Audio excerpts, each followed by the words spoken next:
Hi guys, so this is just additional information for the peripheral vascular system.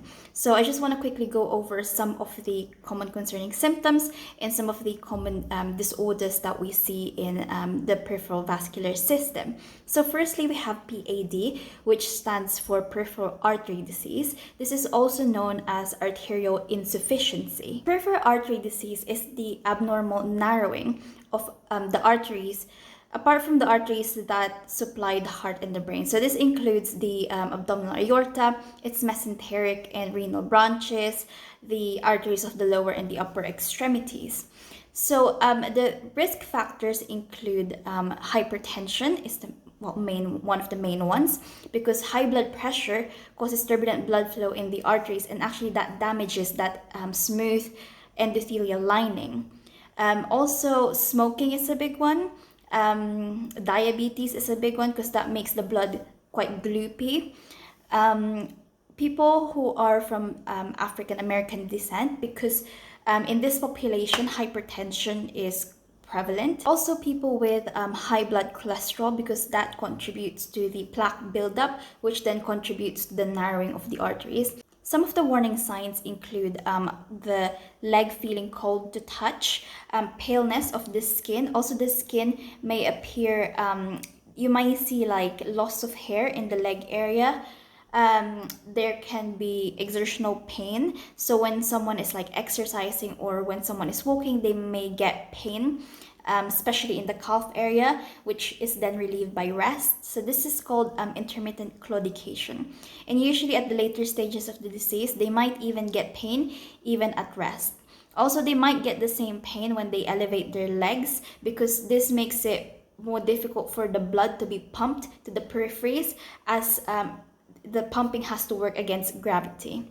Also, warning signs of PAD include poorly healing wounds in the legs, and weight loss, and like pain in the abdomen, which may be related to food fear, which then leads to weight loss.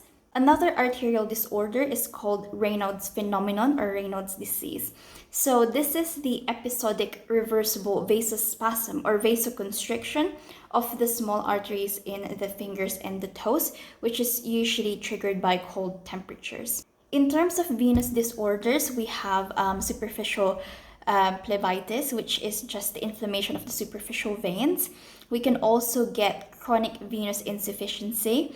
So that's just the chronic venous engorgement due to a potential obstruction in the venous system, or due to incompetent venous valves. Another common venous disorder is VTE. So VTEs are venous thromboembolism. So that just means that there is a blockage in the peripheral veins.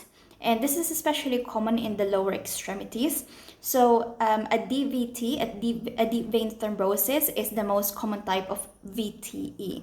So a DVT happens when a blood clot forms somewhere in the deep venous system, which can then break off and lodge itself in the pulmonary circulation and cause a PE. Let's quickly compare PAD or arterial insufficiency with PVD or venous insufficiency. So in terms of their mechanism and pathophysiology, PAD is an oxygen problem. So this means this happens because the arteries in the peripheries, they get narrow. They get narrowed, which means that blood becomes more difficult to pump in the peripheries, meaning that delivery of oxygen becomes reduced or sometimes even totally blocked off, which leads to tissue ischemia and then to necrosis. PVD, on the other hand, the problem is there is an obstruction in the venous system, or the valves in the venous system are incompetent, leading to venous stasis, which then leads to the blood pooling in the capillaries, which we see as edema. In terms of pulses, so in PAD, there we won't find any pulse because the arteries are obstructed. So the blood flow can't really get through them. But in PVD, we can feel pulses because the arteries are working perfectly fine. The problem is in the vein. Although With pulses in PVD, they might be difficult to locate because of the edema that's present. In terms of skin color and skin changes, in PAD, the skin would be thin. It would be very thin, and it would look shiny. There won't be, there might even be hair loss. And on elevation, it would be pale. So there would be marked pallor on elevation and a dusky red rubor on dependency. In PVD, usually the skin color is normal, but around the ankles, we might get like brown pigmentation just over the malleolus, or just around or over the ankles. The temperature of the leg in PAD, it would be cool because blood flow is not really getting there, whereas in PVD, the temperature would be normal. In terms of edema, in PAD, edema would be absent. In PVD, edema will be present and will often be marked, will often be quite obvious. In terms of pain, in PAD we can get intermittent claudication, which is it's a type of exertional pain. So pain that people get in their legs, especially in their calves when they're exercising, or when or on elevation as well, which can be relieved by lowering the leg down or by resting, which can progress to pain at rest. We don't get this in PVD. So ulcers in PAD, they usually develop around the toes.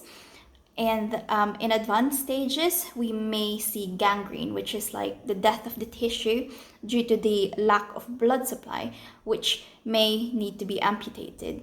In PVD, we see ulcers around the medial or lateral malleolus, around the ankles, and they're irregular in shape, and gangrene usually does not develop in PVD.